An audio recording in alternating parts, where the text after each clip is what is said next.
नमस्कार दिनेश सर। नमस्कार। कल हम बात कर रहे थे प्रॉब्लम ऑफ फिलॉसफी पर और उसकी जो ज्ञान मीमांसी समस्याएं होती हैं, एपिस्टेमोलॉजिकल समस्याएं, उस पर चर्चा आज हम कर रहे हैं। तो आप थोड़ा बताइए कि ज्ञान मीमांसी समस्याओं में किस तरीके की समस्याएं डील करता है फिलॉसफी। दर्शन शास्त्र में ज्ञान मीमांसी जो समस्याएं हैं वो बहुत ही एक केंद्रीय समस्या है दर्शन शास्त्र की, जिसमें ज्ञान क्या है, ज्ञान का स्वरूप क्या है, ज्ञान का निर्धारण कैसे होता है, ज्ञान के प्रकार क्या हैं, ज्ञान के साधन क्या हैं और ज्ञान की सीमाएं क्या हैं। मुख्य रूप से इन समस्याओं पर दर्शन शास्त्र जो है विचार करता है। और दर्शन शास्त्र के विचार करने की अपनी एक मेथोडोलॉजी है, तो और उससे जुड़ी कई सारे विभिन्न प्रकार के सिद्धांत हैं। मुख्य रूप से अगर देखा जाए तो ज्ञान क्या है, इस प्रश्न के केंद्र में एक महत्वपूर्ण अवधारणा छुपी हुई है जिसको कहते हैं कि अपीयरेंस एंड रियलिटी।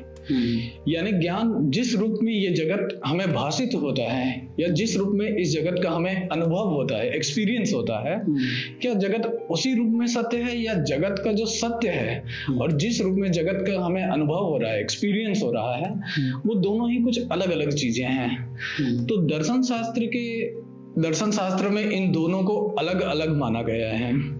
यानी जिस रूप में जगत हमें अवभाषित होती है या उसका एक्सपीरियंस होता है वो, और जगत का जो मूल स्वरूप है, वास्तविक जो स्वरूप है, रियलिटी है, वो अलग है इससे कुछ, है ना। तो ये एक अपीयरेंस एंड रियलिटी के प्रॉब्लम के रूप में दर्शन शास्त्र में इंट्रोड्यूस किया जाता है, एड्रेस किया जाता है। अब इसमें सबसे महत्वपूर्ण समस्या जो प्रारंभिक तौर पर जो इंट्रोड्यूस किया जाता है वो है कि ज्ञान क्या है। ज्ञान क्या है, इस प्रश्न पर विचार किया जाता है। अपीयरेंस एंड रियलिटी का कहने का मतलब आपका यह है कि ज्ञान जिस तरीके से या अनुभव में जिस तरीके से ज्ञान दिखाई देता है, बोध होता है, सत्य उसी तरीके से वैसा ही सत्य नहीं होता है। हाँ, जरूरी नहीं कि वैसा ही हो, है ना। तो दर्शन शास्त्र इसको एक समस्या के रूप में उठाता है। सबसे महत्वपूर्ण चीज ये है कि इसको appearance and reality as a problem के रूप में इसको उठाया जाता है कि हम उस सत्य की खोज करेंगे कि सत्य कहीं ऐसा ही तो नहीं है कि जिस रूप में हमें जगत अवभाषित होती है या अनुभूति होती है जगत का, या फिर जगत से अलग कोई थिंग इन इटसेल्फ जिसको कहा जाता है, यानी इससे अलग कोई सत्य का स्वरूप तो नहीं है। तो इसको अपीयरेंस एंड रियलिटी का एक प्रॉब्लम कहा जाता है। अब महत्वपूर्ण समस्या उठती है कि ज्ञान क्या है, ज्ञान का नेचर क्या है, स्वरूप क्या है। तो ज्ञान के कुछ निर्धारक मापदंड जो हैं मुख्य रूप से वेस्टर्न फिलॉसफी में भी डिटरमाइंड हैं और इंडियन फिलॉसफीज में भी डिटरमाइंड किए गए हैं कि ज्ञान क्या है और ज्ञान किन प्रकार के फैक्टर्स के द्वारा निर्धारित होती हैं। तो ज्ञान में, लेकिन ज्ञान के मुख्यतः 4-5 प्रकार की विशेषताएं हैं जिसके द्वारा हम ये कह सकते हैं कि कोई हमको जो किसी वस्तु से जुड़ा हुआ हमें जो जानकारी या अनुभूति जो हो रहा है वो ज्ञान है भी या नहीं है, इसका निर्धारण हो सकता है ना। तो ज्ञान में 3-4 प्रकार के क्वालिटीज जो है बहुत महत्वपूर्ण है, जो कि वेस्टर्न में इंट्रोड्यूस किया गया, वेस्टर्न फिलॉसफीज में इंट्रोड्यूस किया गया।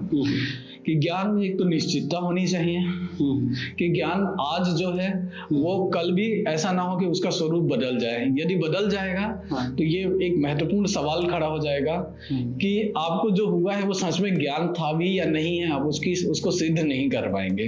तो ज्ञान में निश्चयात्मकता एक महत्वपूर्ण गुण है। उसमें वस्तुनिष्ठता होनी चाहिए, यानी जिस रूप में मुझे किसी चीज का ज्ञान हो रहा है उसी रूप में ही अन्यों को भी, यानी अगर मैं कह रहा हूं कि ये टेबल है तो जिस रूप में इस टेबल का मुझे ज्ञान हो रहा है इसी रूप में ही आपको भी इस टेबल का ज्ञान हो रहा है, तब हम कहेंगे कि मेरे इस ज्ञान में, टेबल के ज्ञान में एक वस्तुनिष्ठता है, ऑब्जेक्टिविटी है ना। तीसरा जो है कि ज्ञान में सत्यापनीयता भी होनी चाहिए, यानी वेरिफिकेशन। मैं अगर किसी ज्ञान का दावे कर रहा हूं या कोई भी किसी ज्ञान का दावा करता है तो निश्चित रूप से उसकी वेरीफाइबिलिटी होनी चाहिए, उसकी सत्यापनीयता होनी चाहिए। वो ज्ञान सच में वास्तविक रूप में हो भी रहा है या नहीं हो रहा है, और हो रहा है तो उसका सत्यापन किस प्रकार संभव है। तो ये, और उसके अलावा इन 3 फैक्टर्स के अलावा एक बहुत महत्वपूर्ण फैक्टर्स हैं, ज्ञान में नवीनता भी होनी चाहिए। ज्ञान में निश्चयात्मकता, सार्वभौमिकता के साथ साथ वस्तुनिष्ठता, सत्यापनीयता के साथ साथ नवीनता भी एक बहुत ही मूलभूत गुण है कि ज्ञान अगर जो एक बार हो चुका है, बाद में भी आपको उसी चीज का मतलब केवल ज्ञान की पुनरावृत्ति ही हो रही है, नवीन ज्ञान का यदि सृजन नहीं हो रहा है तो इसे ज्ञान भी नहीं माना जाता। तो ज्ञान के लिए नवीनता भी एक बहुत ही मूलभूत और एक अनिवार्य गुण है। ज्ञान के लिए एक बहुत महत्वपूर्ण सवाल जो उठता है कि ज्ञान क्या है, तो ज्ञान को लेकर के कई सारे डिफरेंट प्रिंसिपल्स हैं कि जगत का स्वरूप क्या है और उसका हमें उसी स्वरूप में ज्ञान हो भी रहा है या नहीं हो रहा है। तो अगर जगत का जो उसका स्वरूप है उसी रूप में अगर हमको ज्ञान हो रहा है तो उसको यथार्थ ज्ञान कहा जाएगा, और यदि उससे इतर किसी स्वरूप में उसका हमें ज्ञान हो रहा है तो वो अयथार्थ ज्ञान, अनरियलिस्टिक नॉलेज के रूप में उसको मान लिया जाता है ना। तो इंडियन कॉन्टेक्स्ट में मैं आपसे जानना चाहूंगा, चूंकि आप उसके एक्सपर्ट्स हैं, तो इंडियन कॉन्टेक्स्ट में ज्ञान क्या है, इस प्रोसेस को लेकर के, मतलब ज्ञान क्या है, इसको लेकर के क्या रिस्पॉन्सेज हैं फिलोसफिकल सिस्टम्स के? जी, इंडियन जो सिस्टम है उसमें ज्ञान को, दो तरह के ज्ञान को मूलभूत तरीके से समझा जाता है, यथार्थ ज्ञान और अयथार्थ ज्ञान, जिसको दर्शन की भाषा में प्रमा और अप्रमा कहा जाता है। प्रमा ज्ञान पे बताया जाता है कि प्रमा ज्ञान क्या है, तो उसके कुछ साधन होते हैं, तो उन साधनों से यदि ज्ञान होता है तो उसको प्रमा ज्ञान माना जाता है, और उनसे इतर जो ज्ञान होता है उसको अप्रमा ज्ञान में रखा जाता है। तो प्रमा ज्ञान के रूप में 4 प्रमाण होते हैं। यदि उन 4 प्रमाण से, जिन्हें ज्ञान का साधन भी कहा जाता है, उनसे यदि ज्ञान होता है तो उनको प्रमा ज्ञान कह दिया जाता है, जिसमें जो 4 साधन है वो हैं प्रत्यक्ष, अनुमान, शब्द और प्रमाण। जनरली शब्द के बाद उपमान, जनरली 4 प्रमाण ही होते हैं। सबसे जो मूल बेस माना जाता है प्रमाण का, वो प्रत्यक्ष को माना जाता है। तो प्रत्यक्ष में इंद्रिय और विषय के बीच जो संघर्ष होता है, सन्निकर्ष होता है, और उस सन्निकर्ष से, उस टकराव से, इंद्रिय के और विषय के सन्निकर्ष से जो ज्ञान पैदा होता है उसको प्रत्यक्ष कहा जाता है कि हमें परसेप्शन से ज्ञान हुआ। और उसी परसेप्शन के ज्ञान के आधार पर एक जो बुद्धि या मन संबंध देखता है, बार बार परसेप्शन में 2 चीज़ों में व्याप्ति संबंध जैसे कहा जाता है कि एक चीज़ के होने के साथ साथ दूसरी चीज़ की भी विद्यमानता होती है, और एक चीज़ के न होने पर दूसरी चीज़ भी नहीं होती है। तब धीरे धीरे मन अनुमान कर लेता है कि इन 2 चीज़ों में एक क्या है, अनिवार्य संबंध है, एक रहेगी तो दूसरी भी रहेगी, एक नहीं रहेगी तो दूसरी भी नहीं रहेगी। एक साहचर्यता, हाँ, एक सादृश्यता रहती है। उस सादृश्यता के आधार पे फिर एक चीज़ के दिख जाने पर दूसरे का अंदाजा लगा लिया जाता है। इस प्रकार के प्रमाण को जनरली अनुमान कहा जाता है। तीसरा जो प्रमाण होता है, जो ज्ञान का साधन होता है, वो शब्द होता है। शब्द के द्वारा आप एक भाषा में तर्क वाक्यों के द्वारा एक व्यवस्था दे करके एक परिभाषाएं रख देते हैं या कुछ भी ज्ञान देते हैं वाक्यों के द्वारा, और उससे आप समझ लेते हैं कि ये बात कह रहे हैं। जैसे हम कहते हैं कि सागर में तालाब है, वहाँ पे जहाज भी चलती है, तो भले वहाँ जहाज ना चलती हो लेकिन आप उसकी कल्पना कर लेंगे। तो इस तरीके से शब्द में ज्ञान देने की सामर्थ्य होती है। तो इस प्रकार से और एक और भी प्रमाण माना जाता है। मेरे ख्याल से ऐसे भी कहा जा सकता है कि शब्द में ज्ञान को धारण करने की और ज्ञान को स्थानांतरित करने की क्षमता होती है, और वहां से भी ज्ञान होता है। और एक शब्द का ही प्रारूप कहीं कहीं मान लिया जाता है, कोई कोई इसको अलग प्रमाण मान लेता है, जैसे उपमान कहते हैं। जैसे किसी का मुख चंद्रमा के जैसे मुख की कांति है, या कह देते हैं कोई नील गाय होती है, वो गाय जैसी ही होती है, और कोई जंगल में जाता है और जिस तरीके से उसका वर्णन किया गया है उसी तरीके को देखता है तो समझ लेता है कि ये जो बताई गई थी कि नील गाय है, ये वही नील गाय है। तो इसको भी एक नया ज्ञान मान लिया जाता है। तो मूल रूप से, बहुत ज़्यादा मूल रूप से 3 ही प्रमाण होते हैं, प्रत्यक्ष, अनुमान और शब्द। इन 3 साधनों के द्वारा ज्ञान हो जाता है। तो इस प्रकार से एक क्लासिफिकेशन है जिसमें हम अनुभव में ऐसे ज्ञान पाते हैं। दूसरा क्लासिफिकेशन है जो अपौरुषेय ज्ञान है। ये पौरुषेय ज्ञान है जो व्यक्ति अपने प्रयास से पाता है। एक वो ज्ञान है जिसमें व्यक्ति इन सारी लिमिटेशन को तोड़ करके अपने कर्ता की सक्रियता को छोड़ करके और फिर बाद में कोई अलाइन होकर जो अलौकिक सत्ता है या यूनिवर्सल या कॉस्मिक जो एग्जिस्टेंस है उससे अलाइन होकर के उसे जो सहज ज्ञान होता है, जिसको अपरोक्षानुभूति, इंट्यूशन इत्यादि जो कहते हैं, उस तरीके का एक ज्ञान होता है।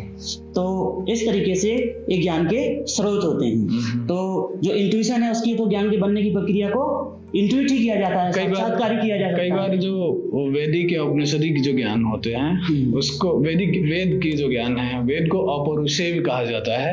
इसका क्या अर्थ है यहाँ पर? वेद के अपौरुषेय होने का जो मूल रूप से अर्थ है वो यही है कि जो उनका मानना है कि जो वेद का ज्ञान है वो अपरोक्षानुभूति से साक्षात्कार किया गया ज्ञान है। वह पौरुषेय सक्रियता से कर्ता के द्वारा, किसी कर्ता पुरुष के द्वारा हासिल किया गया ज्ञान नहीं है, जैसे कि प्रत्यक्ष, अनुमान और शब्द के द्वारा हम प्रत्यक्ष के आधार पर ज्ञान पाते हैं, वैसा ज्ञान नहीं है। वो साक्षात्कार ज्ञान, साक्षात्कार किया गया प्राकृतिक ज्ञान है जो प्रकृति के मूल में अलौकिक सत्ता के में बह रहा है। एक सार्वभौमिक ज्ञान है जिसमें उसकी सब्जेक्टिविटी का कोई इन्वॉल्वमेंट नहीं है। हाँ। अब इससे जुड़ा एक महत्वपूर्ण सवाल इसी चर्चा में आगे बढ़ने पर आता है कि ज्ञान की प्रोसेस क्या है, ज्ञान की प्रक्रिया क्या है। ज्ञान की प्रोसेस को लेकर के वेस्टर्न फिलॉसफी में बहुत एक पूरा का पूरा एक डिस्कोर्स है कि ज्ञान की पूरी प्रोसेस क्या है। रैशनलिज्म जो है ज्ञान की प्रोसेस की एक अलग तरह से व्याख्या प्रस्तुत करती है। अनुभववाद जो है ज्ञान के निर्माण की जो प्रक्रिया की एक अलग ढंग से एक व्याख्या प्रस्तुत करती हैं। उसी के साथ साथ एक जो एप्रायोरिज्म जिसको कहते हैं समीक्षावादी दर्शन, जिसके कांट प्रवर्तक हैं, वो एक अलग तरह के मॉडल जो है ज्ञान के निर्माण की प्रक्रिया की प्रस्तुत करती हैं। ज्ञान के निर्माण की प्रक्रिया में रैशनलिज्म का जो अप्रोच है, जो बुद्धिवादियों का जो अप्रोच है, उनका मानना है कि ज्ञान जो है मनुष्य में इन्नेट होते हैं, है ना, मनुष्य में जन्मजात होते हैं। केवल अनुभव की प्रक्रिया में, इंद्रिय अनुभव की प्रक्रिया में उस ज्ञान का केवल सक्रियण होता है, यानी वह ज्ञान क्रियाशील होता है। तो जो निश्चयात्मकता और सार्वभौमिकता और अनिवार्यता से युक्त जो ज्ञान है वो मनुष्य की बुद्धि द्वारा निर्धारित होते हैं, मनुष्य के अनुभव द्वारा निर्धारित नहीं होते हैं, आपके अकॉर्डिंग टू रैशनलिज्म। आपके कहने का ये मतलब है कि जो ज्ञान का सारा रूपरेखा होती है वो मन पे पहले से ही विद्यमान रहती है। जन्मजात कहने का मतलब कि जन्म के पूर्व ही या जब जन्म आपका होता है तो जन्म के बाद आप इंद्रिय अनुभव से ज्ञान को अर्जित नहीं कर देते हैं। आपके अंदर आत्मा में ज्ञान इनहेरेंट रहता है, समाहित ही रहता है, लेकिन इंद्रिय अनुभव से आप उसकी सिमिलर कुछ चीजें देखते हैं, उसको देखने से वो जो अंदर ज्ञान भरा हुआ है वो प्रकट हो सकता है या उसका आपको ख्याल आ जाता है, ऐसा कुछ कहते हैं। हाँ, और रैशनलिज्म के एक्चुअल में मूल में एक और बहुत गहरी बात छुपी हुई है। वो बात ये है कि मनुष्य में किसी चीज को डिस्क्रिमिनेट करने की जो क्षमता है, ये क्षमता जन्मजात होती है। यानी ये विवेक की जो क्षमता है ये जन्मजात होती है। दरअसल रैशनलिज्म में विवेक करने की जो क्षमता है, एनालिटिकल जो एबिलिटी है, ये जन्मजात होती है। अब जब अनुभव के द्वारा बहुत सारे कंटेंट मिलते हैं तो वो इन क्षमताओं का केवल उपयोग करता है। ये क्षमताएं तो उसके अंदर जन्मजात थी। इसी अर्थ में जो रैशनलिज्म जो है कहते हैं कि जो हमारे कॉग्निटिव फैकल्टीज हैं, जिन फैकल्टीज के द्वारा हमें ज्ञान होता है, अनुभूति, और जिस फैकल्टीज के द्वारा हमें किसी चीज की वस्तुनिष्ठता का ज्ञान होता है, वो हमारे अंदर इन्नेट रूप से वो क्षमताएं जो है मौजूद होती हैं। इसका अनुभव के द्वारा हम केवल इसका उपयोग करते हैं, ये क्रियाशील होता है। दूसरे तौर पर अगर देखें तो एक नया स्कूल्स जिसको एम्पिरिसिज्म कहा जाता है, अनुभववादी कहा जाता है, यहाँ पर ज्ञान के निर्माण की प्रक्रिया में अनुभव एक बहुत महत्वपूर्ण सोर्स है। अनुभव ही एक मात्र सोर्स ऑफ नॉलेज है, जहां पर ये कहा जाता है कि जो हमारे ज्ञान है वो अनुभव के द्वारा ही हमें होता है। यानी हमारे अनुभव, हमारी इंद्रियां जो है बाह्य जगत को अनुभव करती हैं, अनुभूत करती हैं, और उनसे जुड़े हुए जो संप्रत्यय हैं, संवेदनाएं हैं, उसको मन के पास भेजती हैं। मन उन संवेदनाओं को आपस में जोड़ती हैं और ज्ञान का निर्माण करती हैं। अब मन जब जोड़ती है इन संवेदनाओं को, तो मन अगर उन संवेदनाओं को सही रूप में जोड़ रही है, यानी मन उन सूचनाओं को यथार्थ रूप में संयोजित कर रही है, जैसे कि वो चीजें हैं, हाँ, जैसा वो वास्तव में इस जगत में अस्तित्वमान है, तब वो ज्ञान यथार्थ ज्ञान होगा। यदि मन के द्वारा, मन जो है उन संवेदनाओं को जो इंद्रियों द्वारा आ रहा है, उपलब्ध हो रहा है, यदि उनको सही तरीके से संयोजित नहीं करती हैं या यथार्थ रूप में जो जगत में अस्तित्ववान है उस अनुरूप अगर उसको संयोजित नहीं करती हैं तो वो अयथार्थ ज्ञान होता है। इसको उदाहरण के लिए अगर समझना चाहें तो समझ लीजिए कि जैसे आपको दूध की नदी के बारे में अगर आपको कोई बताता है तो दूध भी होता है इस दुनिया में और नदी भी होता है, लेकिन मन ने दूध की नदी की प्रक्रिया में क्या कर दिया, दोनों प्रत्ययों में अयथार्थ संयोजन उन्होंने किया है मन के द्वारा। तो वास्तव में तो दूध की नदी कहीं उपलब्ध नहीं होती है, दूध की नदी जैसी कोई चीज अस्तित्ववान नहीं है जगत में, लेकिन दूध भी पता है और नदी भी पता है, दोनों का अयथार्थ संयोजन के कारण एक भ्रमात्मक ज्ञान है या इमेजिनरी बस knowledge, pure imaginary knowledge generate हो जाती है। लेकिन अगर आपको कहा जाए कि आग जो है जलाती है या टेबल के 4 पैर होते हैं, है ना, तो आपने टेबल के जो 4 पैर हैं और टेबल के और अन्य जो प्रॉपर्टीज हैं उसका एक यथार्थ संयोजन किया है, तब आप टेबल से जुड़े हुए एक यथार्थ ज्ञान का दावा कर सकते हैं, है ना? हाँ सर, एक इंडियन फिलोसफी में एक एग्जाम्पल इसी तरह का दिया जाता है, आकाश का फूल, खरगोश के सींग, तो ये भी गलत प्रकार के संयोजन में आ जाएगा। आकाश फूल, बिल्कुल, आकाश और फूल दोनों के बीच में किसी प्रकार का कोई यथार्थ संयोग जगत में नहीं है, लेकिन हम अयथार्थ अगर संयोजन करते हैं तो ये केवल एक प्योर इमेजिनरी नॉलेज ही कहा जाएगा, जिसका यथार्थ जगत से किसी प्रकार से कोई लेना देना नहीं है। और दूसरा मूलभूत जो निष्कर्ष हम समझ पा रहे हैं ये दोनों प्रकार के सोर्स में जो समझाया आपने, जिसमें आपने बुद्धिवाद और अनुभववाद के रूप में विवेचित किया, तो बुद्धिवाद के अनुसार चीजों को विभेद करने की क्षमता, चीजों के साथ संयोजन करने की जो कैटेगरी है वो जन्मजात होती है, मतलब जन्म के भी पूर्व हमारे अंदर विद्यमान होती है। और अनुभववाद मानता है कि चीजों का अनुभव भी हमें इंद्रियों से ही होता है और चीजों का जो संबंधित कैसे होंगी, चीजें एक दूसरे से कनेक्टेड कैसे होंगी, उनका डिफरेंशिएशन कैसे होगा, वो भी अनुभव से ही होता है। लॉक जो बहुत ही अनुभववाद के प्रवर्तक माने जाते हैं, उनका मानना है कि अनुभव यानी जन्म के समय मनुष्य का जो मन है वो टेबुला रासा की तरह होता है, मतलब कोरे स्लेट की तरह होता है। अनुभव के द्वारा ही उसमें ज्ञान का अंकन होता है और ज्ञान का निर्माण होता है। इसलिए इसी आधार पर लॉक ये डिक्लेयर करते हैं, लॉक की ये उद्घोषणा है कि मैं अपनी अनुभव की सीमाओं का कभी अतिक्रमण नहीं कर सकता। अनुभव, जिस चीज का मुझे अनुभव ही ना हो रहा हो उसके ज्ञान का मैं दावा भी नहीं कर सकता हूँ। इसका अर्थ ये है कि मेरी अनुभव की सीमा ही मेरी ज्ञान की भी एक सीमा है, एक लिमिटेशंस के बारे में वो डिक्लेरेशंस है कि अल्टीमेटली हम जो भी जानते हैं, जो भी समझते हैं, हमारा एक्सपीरियंस ही हमारा मूल सोर्स है, आधारभूत सोर्स है किसी चीज को जानने या समझने का और सत्यापित करने का भी। इसके इतर जो है तीसरा जो बहुत ही समीक्षावादी दर्शन है, जिसके प्रवर्तक जो है कांट हैं, जिनका मानना है कि ज्ञान में जैसे बुद्धिवाद का जो दर्शन था, उनका मानना था कि ज्ञान के अनिवार्य गुण क्या क्या है, निश्चयात्मकता है, सार्वभौमिकता है, अनिवार्यता है, वस्तुनिष्ठता है।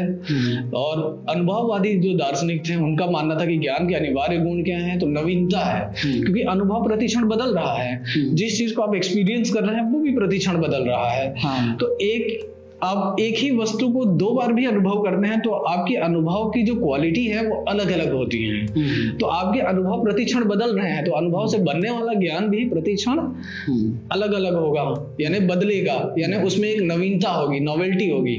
तो जो एप्रायोरिज्म जो खड़ा होता है, जिसको समीक्षावादी दर्शन कहा जाता है, वहां पर कांट ने इन दोनों दर्शनों में बहुत महत्वपूर्ण संयोजन किया कि ज्ञान के निर्माण की प्रक्रिया में दोनों का ही बहुत महत्वपूर्ण योगदान होता है कि ज्ञान वो है जिसमें नवीनता भी हो, सार्वभौमिकता, निश्चयात्मकता, यानी जो बुद्धिवादियों के जो ज्ञान के गुण हैं वो तो होंगे ही।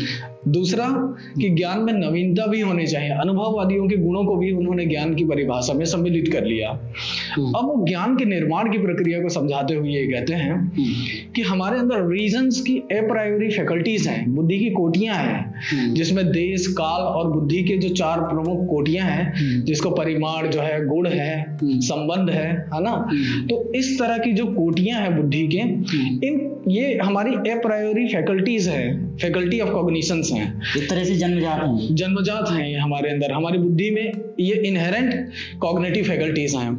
लेकिन ये कॉग्निटिव फैकल्टीज एम्प्टी हैं, उसमें किसी भी प्रकार की सामग्री नहीं है, तो वो शुद्ध आकार हैं, बुद्धि के आकार हैं, तो इसमें ज्ञान नहीं बन सकता, वो खाली है तब तक। उसके लिए क्या करना चाहिए? मटेरियल्स चाहिए, यानी मैटर चाहिए। जैसे ईंट होते हैं, ईंट मिट्टी चाहिए, ईंट बनाने के लिए आपको मिट्टी भी चाहिए और सांचे भी चाहिए, दोनों ही चीजें चाहिए, है ना। तो मिट्टी सांचे का काम तो बुद्धि की कोटियां कर लेती हैं, लेकिन मिट्टी कहाँ से आएंगी? वो मटेरियल्स कहाँ से, मटेरियल कॉज कहाँ से आएंगे जिससे ज्ञान बनेगा? तो कांट कहता है एक्सपीरियंस, इंद्रिय अनुभव से। हाँ, इंद्रिय अनुभव से ही हमें ज्ञान की आवश्यक सामग्री, हमको जगत से संबंधित सामग्री हमें उपलब्ध होगी। और वो जो इंद्रिय सामग्री जो है, सेंस डेटा जिसको कहते हैं, तो इंद्रिय संवेदन जो है वो बुद्धि के आकारों में ढल करके ही ज्ञान बनता है। यानी इंद्रिय संवेदन होने के कारण इंद्रिय प्रतिक्षण नवीन रूप से संवेदन है और प्रतिक्षण अपने ऑब्जेक्ट ऑफ नॉलेज को ग्रहण कर रही हैं। तो उसके संवेदनाओं को, प्रतिक्षण नवीन संवेदनाओं को वो आकारों में लेकर के जाती हैं, बुद्धि के आकारों में। और बुद्धि के आकारों में जैसे ही ढलती हैं, तो देखिए कि उस ज्ञान में नवीनता भी होगी, क्योंकि वो रीजंस के फैकल्टीज पर ढल करके ज्ञान बन रही है। वस्तुनिष्ठता भी होगी, सार्वभौमिकता होगी, निश्चयात्मकता होगी, अनिवार्यता होगी। लेकिन चूंकि वो ज्ञान का जो सोर्स है वो एक अनुभव से आ रहा है, तो उसमें नवीनता भी होगी। तो पूरा का पूरा कांट का जो सारी चीजें उसमें, हाँ, पूरी की पूरी जो कांट का एप्रायोरिज्म है, जो एरिस्टोटल का मैटर इन फॉर्म का जो कॉन्सेप्ट है, उसको ज्ञान निर्माण की प्रक्रिया में एक्चुअलाइज्ड करती हैं। यानी किसी भी चीज के बनने के लिए मैटर भी होना चाहिए और फॉर्म भी होना चाहिए, आकार भी होना। तो बुद्धि की कोटियां यहाँ पर फॉर्म बनती हैं, और अनुभव की जो सामग्री है, अनुभव से जो ग्रहण की गई सामग्री है, वो मटेरियल कॉज बनता है, मैटर्स बनते हैं। और इन दोनों के संयोग से उस वास्तविक ज्ञान का निर्माण होता है, जिसमें नवीनता, निश्चयात्मकता, अनिवार्यता, सार्वभौमिकता के साथ साथ नवीनता भी होती है ना। एक तरीके से कांट ने अनुभववाद और बुद्धिवाद को जोड़ दिया, दोनों की जो विशिष्ट चीजें थी उनको इकट्ठा कर दिया, और जो अनावश्यक चीजें थी उनको अलग कर दिया। बिल्कुल। साथ ही आपने बताया कि बुद्धि की कैटेगरी से या बुद्धि की कैटेगरी में जो अनुभव से सामग्री आती है वो संरचनाएं में, रूपरेखा में बदल जाती है। तो आप थोड़ा एग्जाम्पलीफाई कीजिए ताकि दर्शकों को समझ में आए कि बुद्धि की कैटेगरियां कैसे अनुभव से आई सामग्री को व्यवस्थित करती है। बुद्धि की जो कैटेगरीज हैं वो कुछ फंडामेंटल कैटेगरीज हैं, जिसको 48 कैटेगरीज में कांट ने विभाजित किया है। और ये कैटेगरीज ही जो है मनुष्य की रीजन की लिमिट्स हैं। किसी चीज को रीजन करती है तो वो उन्हीं आयामों में जान पाती हैं। जैसे किसी चीज को आप एकता में जान पाते हैं या अनेकता में जान पाते हैं, किसी चीज को आप जो है भाव में जान पाते हैं, कोई चीज है इस रूप में जान पाते हैं, या किसी जगह कोई सी चीज का अभाव होता है, अभाव के रूप में आप किसी चीज को जान पाते हैं। तो इस तरह की कुछ रीजन्स के कुछ मूलभूत कैटेगरीज हैं। तो भाव की कैटेगरी भी, कोई चीज अगर है तो उस भाव की कैटेगरी कैसे बनेगी? आप अपने इंद्रिय संवेदनों के द्वारा उसको देख पाएंगे, महसूस कर पाएंगे, एक्सपीरियंस कर पाएंगे, तभी उसके भाव की कैटेगरी बनेगी। तब उस भाव से जुड़ी जो संवेदनाएं हैं वो इंद्रियों के द्वारा ग्रहण किए जाएंगे और बुद्धि को भेज दिए जाएंगे, है ना। तो बुद्धि उन भावों के द्वारा ही, अगर भावात्मक है आपका ज्ञान, तो वो इंद्रियों के द्वारा ही उन भावों को ग्रहण किया जाएगा। और यदि अभावात्मक ज्ञान है तो वो इंद्रियों के द्वारा भाव को ग्रहण नहीं किया जा रहा है, तब रीजंस जो है उसके अभावात्मक ज्ञान का निर्धारण करता है। तो ये तो एक बात हुई। कांट जो है बहुत महत्वपूर्ण एक बात स्टेटमेंट देते हैं इसी को लेकर के, पूरे जो निष्कर्ष कहा जा सकता है अनुभववाद और बुद्धिवाद के, कि ज्ञान के निर्माण की प्रक्रिया में कि बिना अनुभव के शुद्ध सांचे अपने आप में ईंट नहीं बना सकती, है ना। तो ठीक वैसे ही शुद्ध बुद्धि के सांचे जो है ज्ञान का निर्माण नहीं कर सकती। तो ज्ञान अनुभव के बिना बुद्धि के जो सांचे हैं वो एम्प्टी हैं, और अनुभव जो है बिना सांचे के ब्लाइंड है। मतलब ज्ञान क्या हो रहा है इस बात को जानने के लिए भी उसका एक फॉर्म होना चाहिए, तभी हम जान पाएंगे कि ज्ञान क्या है ना, ज्ञान किस चीज का हो रहा है, और ज्ञान का स्वरूप क्या है, हम उसका निर्धारण कर पाएंगे। तो ये बहुत इंपॉर्टेंट स्टेटमेंट है कि without reason experience is blind, है ना, and without experience reason is empty.